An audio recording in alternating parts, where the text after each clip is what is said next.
everybody. Welcome back to Shackman's Game Commentary. Not really game commentary anymore, or at least not for now. But anyway, guys, so today we're going to be going over World Generation. In my newsletter, you can go to shackman.com/shackmail to subscribe. Also, link is also in the video's description, where you're going to get emails once a week on different things, what videos are coming up in the week, the things that usually on Mondays or Tuesdays. Anyway, I said in the newsletter this past week, Monday, that we were going to go over improving our OR generation code. But there's actually no need for doing that. I did a little bit more research on this.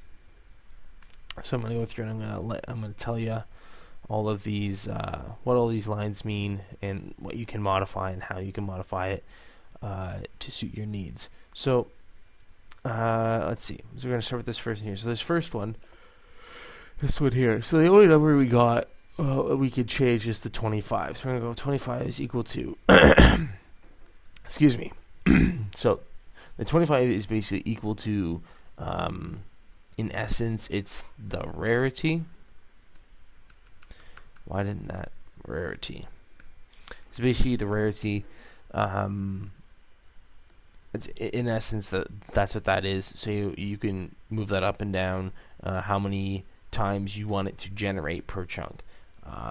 So for me, 25 times per chunk.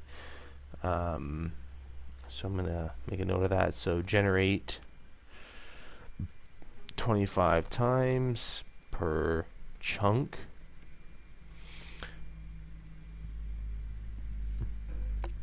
And yeah, that's basically that line. This next line down here is basically the length of the vein on the x-axis. So the length of the vein on the x-axis. Now, this cannot be above 16. Cannot be above 16. Reasoning, 16 blocks is the size of a chunk. So if you go over 16, then it's going to do some really weird stuff with chunks, and there's no real reason to do that since you got this. You got your rarity, right? Excuse me. You got your rarity, so you don't need to be generating into the next chunk. You want to generate within the chunk, so it can be 16.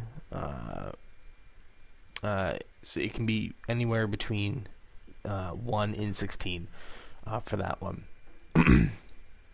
So I think like diamond would be, would be maybe 2 wide or something like that. Yeah.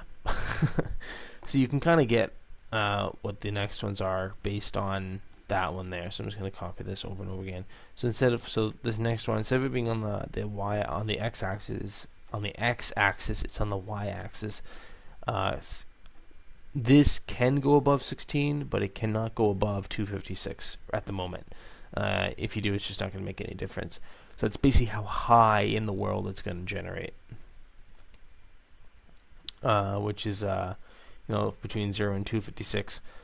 In the game right now, and then this last one is on the z-axis, which is basically, x. You got your x-axis going this way, your y-axis going this way, and you got your z-axis going this way. Okay, so with this, z-axis is going to judge that, and again, it can be no more than 16.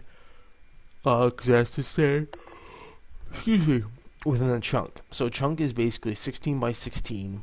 256 high. So it's 16 across, 16 this way, but 256 this way. That's one whole chunk in the game. Right?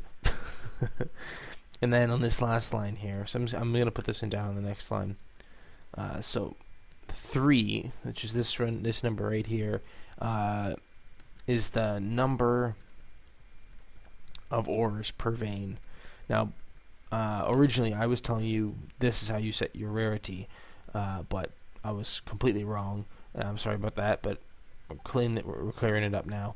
And 3, all it says is how many ores per vein, and then 25 says, how many veins per chunk? Oh, excuse me. I'll do that. How many veins per chunk? Actually sounds better to put there. How many veins per chunk? Which I will put in brackets, it's just 16. So per 16 blocks. There we go. I'll go 16, 256, 16, X, Y, and Z. And that's pretty much it. That's explaining world generation a little bit more. So like I explained before, you can use this one world generation file for multiple ores, like I'm using it right now. And then this is for the trees. Even for the trees, you can do it in there. You know. Excuse me. Now, trees is a little bit harder, but again, with trees, it's the same thing. The rarity, on the x-axis, on the y-axis, on the z-axis, and all that stuff. So it's not really much different than the other stuff. It's all laid out the same way, but I think trees is just a little bit different. Anyway, guys, thanks for watching. I'll see you guys in the next video, which is going to be we're going to talk about our redstone hammer, which I will explain what that actually is in a later in that video. And we're basically going to be going in this tutorial. We're going to be going over. We're going to say, okay, what is our problem that we want to solve? And then we're going to make up a plan in a series of videos of how we're going to make that happen, and then we're going to make it happen. So, yeah, that's going to be fun. I'm going to enjoy that. Something I've wanted to know, too, myself, how to do.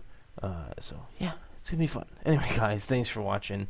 I'll see you in the next video, which is going to be that video. And I hope you enjoyed and you're learning stuff. And just have a great day, have a great weekend whenever the hell you're watching this. Or have a great night. Have a great night if you're watching this at night. Anyway, guys, thanks for watching. Talk to you guys later.